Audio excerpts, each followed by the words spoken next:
Hi, Kara here, and I just want to thank you for purchasing the Perfect Eyeliner. I know you're going to love it just as much as I love it. The one thing that I love about this is that it is a brush tip. It's not a felt tip, and so because of that you can get really precise and it's really flexible. You can do a wing liner, you can do a really natural, just very thin line if you just want to accentuate your eyes and your lash line a little bit without looking like you're really wearing eyeliner. So because it's a brush tip and it's really flexible, it's so easy to work with.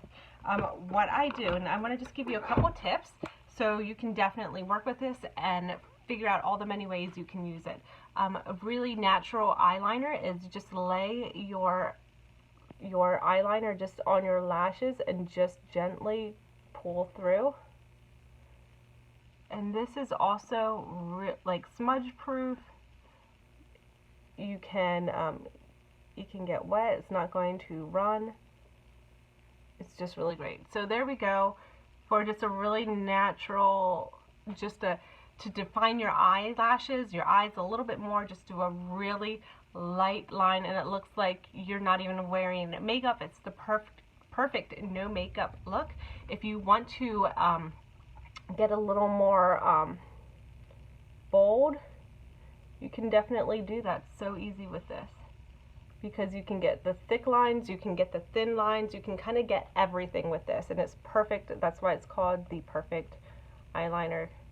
So also another little tip for you is if you want to soften it a little bit more, go over with a eyeshadow, and you're still going to have that really nice looking eyeliner, but it's also going to be softened up a little bit and it's going to last forever. And I recommend this for those who are just getting into the eyeliner, or if you have more mature eyes and you don't like a really harsh liner, soften it with a powder, with an eyeshadow over top with a brush, and it will be perfect for you know, a softened, not so harsh, precise line. All right, again, thank you so much for your purchase. If you have any questions, reach out to me. That's what I'm here for. I love to help, and I will help you out. All right, thanks. Bye.